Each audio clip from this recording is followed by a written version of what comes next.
आज हम वीडियो के दूसरे भाग में भगवान शिव के 12 ज्योतिर्लिंगों में से 3 ज्योतिर्लिंगों के बारे में बात करेंगे। पहले पार्ट में हमने श्री सोमनाथ, श्री मल्लिकार्जुन और श्री महाकालेश्वर ये 3 ज्योतिर्लिंग के बारे में बात की थी। अगर आपने पहला पार्ट नहीं देखा तो नीचे डिस्क्रिप्शन में लिंक मिल जाएगी, वहां से वीडियो देख लीजिएगा।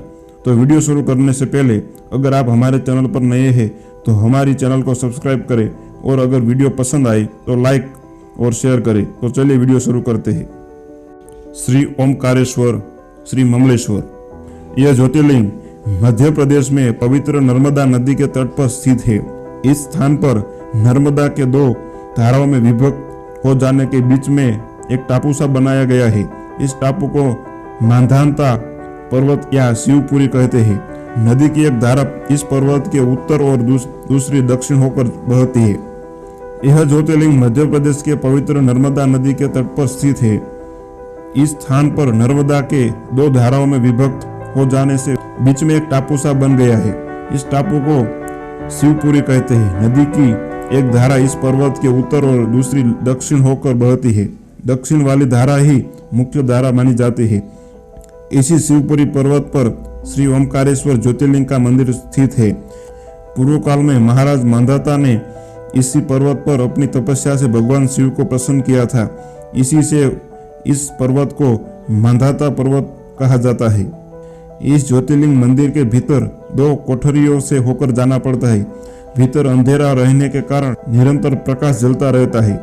ओमकारेश्वर लिंग मनुष्य निर्मित नहीं है, स्वयं प्रकृति ने इसका निर्माण किया है। इसके चारों ओर हमेशा जल भरा रहता है। संपूर्ण मांधाता पर्वत ही भगवान शिव का रूप माना जाता है। इसी कारण इसे शिवपुरी भी कहते हैं। लोग भक्ति पूर्वक इसकी परिक्रमा करते हैं। कार्तिक की पूर्णिमा के दिन यहाँ बहुत भारी मेला लगता है।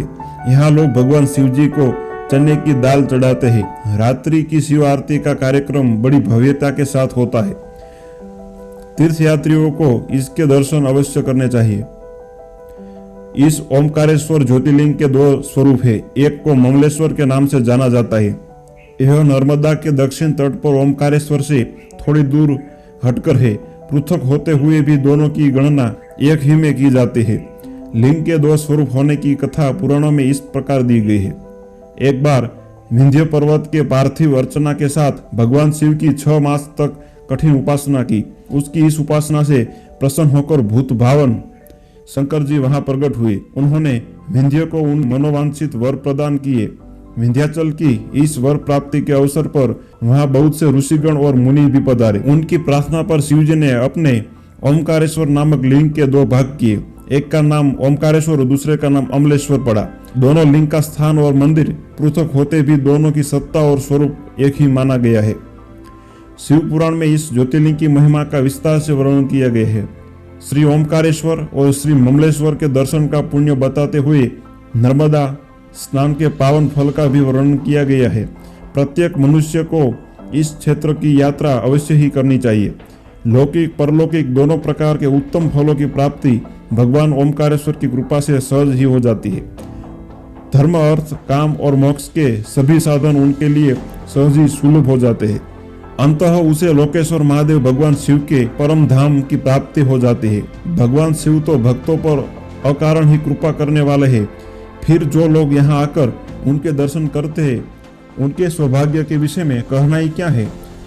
उनके लिए तो सभी प्रकार के उत्तम पुण्य मार्ग सदा सदा के लिए खुल जाते हैं।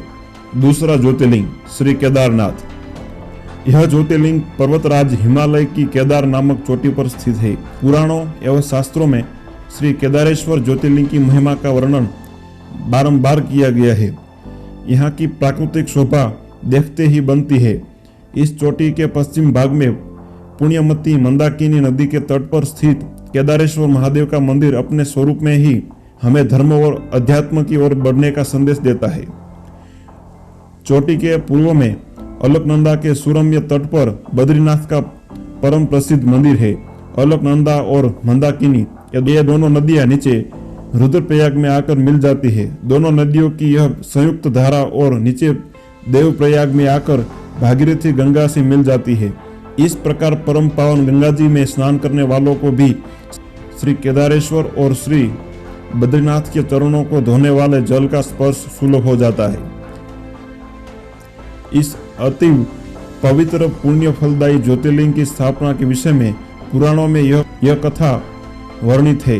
अनंत रत्नों के जनक, अतिशय पवित्र तपस्वियों, ऋषियों, देवताओं की निवास भूमि पर्वतराज हिमालय के केदार नामक अत्यंत शोभाशाली श्रृंग पर महातपस्वी श्रीनगर और नारायण में बहुत वर्षों तक भगवान शिव को प्रसन्न करने के लिए बड़ी कठिन तपस्या की। कई हजारों वर्ष तक वे निराहार रहकर एक पैर पर खड़े होकर शिव नाम का जप करते रहे। इस तपस्या से सारे लोगों में उनकी चर्चा होने लगी। देवता, ऋषि मुनि, यक्ष, गंधर्व सभी उनकी साधना और स्वयं की प्रशंसा करने लगे। चराचर के पितामह ब्रह्मा जी और सबका पालन पोषण करने वाले भगवान विष्णु भी महातपस्वी नर नारायण के तप के भूरी भूरी प्रशंसा करने लगे। अंत में भगवान शंकर जी भी उनकी उस कठिन साधना से प्रसन्न हो उठे। उन्होंने प्रत्यक्ष प्रकट होकर उन दोनों ऋषियों को दर्शन दिए। नर और नारायण के भगवान भोलेनाथ के दर्शन से भाव विभुल और आनंद विभोर होकर बहुत प्रकार की पवित्र स्तुतियों और मंत्रों से उनकी पूजा अर्चना की। भगवान शिव जी ने अत्यंत प्रसन्न होकर उनके वर मांगने को कहा। भगवान शिव की यह बात सुनकर दोनों ऋषियों ने उनसे कहा, देवाधिदेव महादेव, यदि आप हम पर प्रसन्न है तो भक्तों के कल्याण हेतु आप सदा सर्वदा के लिए अपने स्वरूप को यहाँ स्थापित करने की कृपा करें। आपके यहाँ निवास करने से यह स्थान सभी प्रकार से अत्यंत पवित्र हो उठेगा। यहाँ आपका दर्शन पूजन करने वाले मनुष्यों को आपकी अविनाशिनी भक्ति प्राप्त हुआ करेगी। प्रभु, आप मनुष्यों के कल्याण और उनके उद्धार के लिए आप अपने स्वरूप को यहाँ स्थापित करने की हमारी प्रार्थना अवश्य ही स्वीकार करें। उनकी प्रार्थना सुनकर भगवान शिव ने ज्योतिर्लिंग के रूप में वहां वास करना स्वीकार किया। केदार नामक हिमालय शृंग पर स्थित होने के कारण इस ज्योतिर्लिंग को श्री केदारेश्वर ज्योतिर्लिंग के रूप में जाना जाता है। भगवान शिव से वर मांगते हुए नर और नारायण ने इस ज्योतिर्लिंग और इस पवित्र स्थान के विषय में जो कुछ कहा है वह अक्षरशः सत्य है। इस ज्योतिर्लिंग के दर्शन, पूजन तथा यहाँ स्नान करने से भक्तों को लौकिक फलों की प्राप्ति होने के साथ साथ अचल शिव भक्ति तथा मोक्ष की प्राप्ति भी हो जाती है। तीसरा ज्योतिर्लिंग श्री भौमेश्वर। यह ज्योतिर्लिंग पुणे से लगभग 100 किलोमीटर दूरी सह्याद्री की पहाड़ी पर स्थित है। इसे भीमाशंकर भी कहते हैं। इस ज्योतिर्लिंग की स्थापना के विषय में शिव पुराण में यह कथा वर्णित है। प्राचीन काल में भीम नामक एक महाप्रतापी राक्षस था। वह कामरूप प्रदेश में अपनी मां के साथ रहता था। वह महाबली राक्षस राज रावण के छोटे भाई कुंभकर्ण का पुत्र था, लेकिन उसके अपने पिता को कभी नहीं देखा था। उसके होश संभालने के पूर्व ही भगवान राम के द्वारा कुंभकर्ण का वध कर दिया गया था। जब वह युवावस्था को प्राप्त हुआ तब उनकी माता ने उससे सारी बातें बताई। भगवान विष्णु के अवतार श्री रामचंद्र जी द्वारा अपने पिता के वध की बात सुनकर वह महाबली राक्षस अत्यंत क्रोधित हो उठा। अब वह निरंतर भगवान श्री हरि के वध का उपाय सोचने लगा। उसने अपने अभीष्ट की प्राप्ति के लिए 1000 वर्ष तक कठिन तपस्या की। उसकी तपस्या से प्रसन्न होकर ब्रह्मा जी ने उसे लोक विजय होने का वरदान दे दिया। अब तो वह राक्षस ब्रह्मा जी के उस वर के प्रभाव से सारे प्राणियों को पीड़ित करने लगा। उसने देवलोक पर आक्रमण करके इंद्र आदि सारे देवताओं को वहां से बाहर निकाल दिया। पूरे देवलोक पर अब भीम का अधिकार हो गया। इसके बाद उसने भगवान श्रीहरि को भी युद्ध में परास्त किया। श्रीहरि को पराजित करने के पश्चात उसके काम रूप के परम शिव भक्त राजा सुदक्षिण पर आक्रमण करके उन्हें मंत्रियों अनुचारों सहित बंदी बना लिया। इस प्रकार धीरे धीरे उनके सारे लोगों पर अपना अधिकार जमा लिया।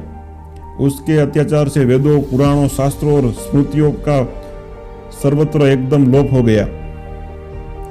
वह किसी को कोई भी धार्मिक कृत्य नहीं करने देता था। इस प्रकार यज्ञ, दान, तप, स्वाध्याय आदि के सारे काम एकदम रुक गए। भीम के अत्याचार की भीषणता से घबराकर ऋषि मुनि और देवता भगवान शिव की शरण में गए और उनसे अपना तथा अन्य सारे प्राणियों का दुख कहा। उनकी यह प्रार्थना सुनकर भगवान शिव ने कहा, मैं शीघ्र ही उस अत्याचारी राक्षस का संहार करूंगा। उसने मेरे प्रिय भक्त कामरूप सुदक्षिण को भी सेवक समेत बंदी बना लिया है। वह अत्याचारी असुर अब और अधिक जीवित रहने का अधिकारी नहीं रह गया। भगवान शिव से यह आश्वासन पाकर ऋषिमुनि और देवगण ने अपने स्थान को वापस लौट गए। इधर राक्षस भीम ने बंदी गृह में पड़े हुए राजा सदक्षिण ने भगवान शिव का ध्यान किया। वे अपने सामने पार्थिव शिवलिंग रखकर अर्चना कर रहे थे। उन्हें ऐसा करते देख क्रोधित होकर राक्षस भीम ने अपनी तलवार से उस पार्थिव शिवलिंग पर प्रहार किया, किंतु उसकी तलवार का स्पर्श उस लिंग से हो भी नहीं पाया। उसके भीतर से साक्षात शंकर जी वहां प्रकट हो गए। उन्होंने अपनी हुंकार मात्र से उस राक्षस को वहीं जलाकर भस्म कर दिया। भगवान शिव जी का यह अद्भुत कृत्य देखकर सारे ऋषि मुनि और देवगण वहां एक होकर उनकी स्तुति करने लगे। उन लोगों ने भगवान शिव से प्रार्थना की, हे महादेव, आप लोक कल्याण अर्थ अब सदा के लिए यहीं निवास करें।